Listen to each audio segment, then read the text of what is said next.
Alors on va découvrir ensemble d'autres univers et d'abord celui d'un acteur que vous connaissez bien, c'est James Tiré. Il est acrobate, danseur, comédien. Vous avez été avec lui bien sûr dans Chocolat et il présente son nouveau spectacle qui s'appelle La Grenouille. Il avait raison, il a toujours des titres un peu étonnants et poétiques. C'est au Théâtre du Rond-Point où s'est rendue Sabrine Kasbaoui. Ah, on l'adore, James Tiré. Bon, d'abord parce qu'il passe vraiment bien la main dans ses cheveux, regardez. Ça, c'est vrai. Oui, on l'adore, je vous dis, mais surtout parce que James Tiré est l'un des metteurs en scène les plus inventifs et poétiques du moment. Il présente au Théâtre du Rond-Point sa nouvelle création, La Grenouille avait raison. Comme dans ses œuvres précédentes, James Tiré y mêle danse, cirque, musique ou encore contorsionnisme. Un mélange des genres que le cinéma est souvent venu chercher. Dernièrement, il jouait avec vous, Omar Sy, dans le film Chocolat.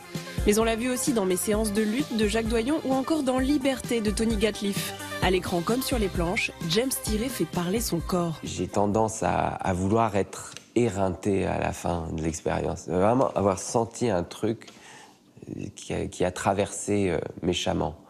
Donc jusqu'ici, c'est beaucoup par l'épuisement, la respiration et l'investissement corporel.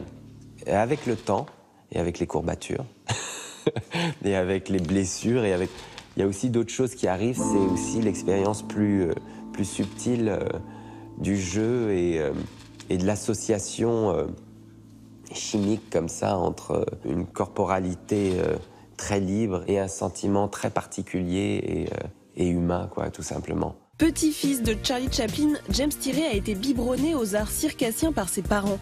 Les créateurs du cirque Invisible, Victoria Chaplin et Jean-Baptiste Tiré. Je suis un petit peu Bob l'éponge, hein. J'absorbe, je suis tellement entouré. Mes parents, mon grand-père, c'est une sorte de mare comme ça, artistique, d'artisan. 1998, James Tiré crée sa compagnie et son premier spectacle, La Symphonie du Hanneton. Le succès est immédiat. Le mime et le jeu sont pas si éloignés que ça. On peut trouver des subtilités incroyables au théâtre. C'est pas ça. C'est pas comme ça. En fait, c'est juste un corps qui peut exprimer différemment des émotions qui doivent être totalement authentiques. En 2009, pour Raoul, son 4e spectacle, James Tiré fait appel à Mathieu Chédid.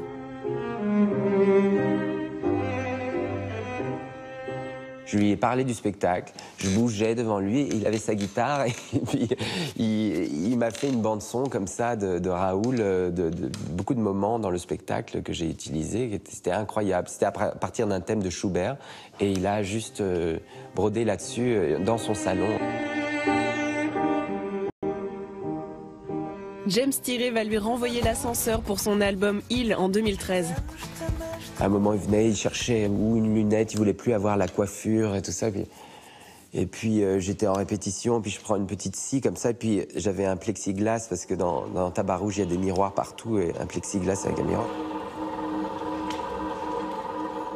Je lui découpe un grand M comme ça, puis avec de la colle et tout, je lui fais des branches, et puis je lui fais des lunettes comme ça. Il fait, c'est parfait, c'est mon album.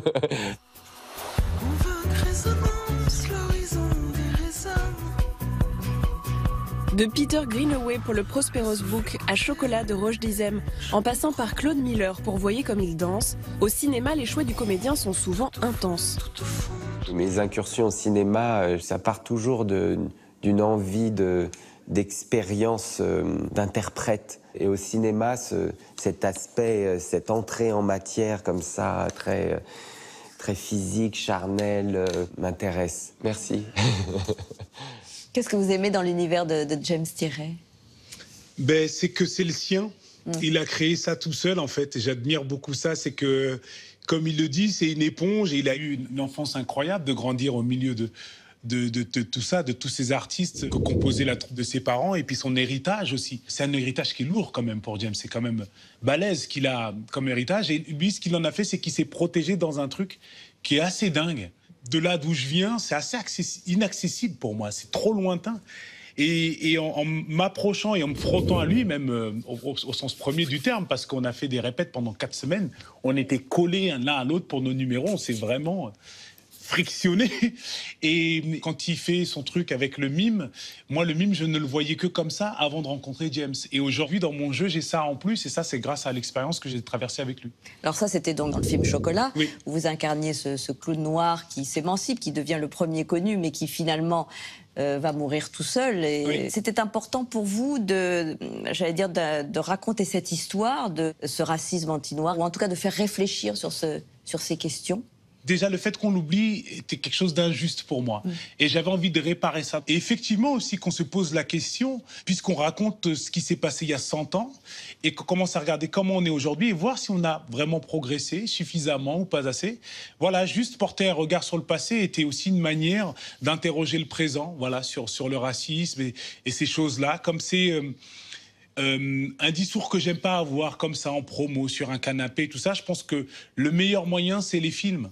Et donc ça, c'était un film qui permettait de le faire. Même si on est un peu sur un canapé, c'est tout de même des questions qui nous touchent et qui nous interpellent. Est-ce que vous considérez que vous vous sentez plus libre, par exemple, aux États-Unis, que ce racisme-là existe moins ou Non, aujourd'hui, je pense que c'est compliqué de parler d'un pays. On est dans un monde où les frontières, elles veulent plus dire grand-chose. La preuve, c'est qu'on est au courant tout de suite, à la minute, de ce qui se passe à l'autre bout de la planète. Et je pense que si on veut réfléchir à quelque chose d'intéressant pour nos enfants, il faut qu'on commence à penser au monde globalement. Ça nous aiderait à progresser et surtout à vivre ensemble. Alors, on va partir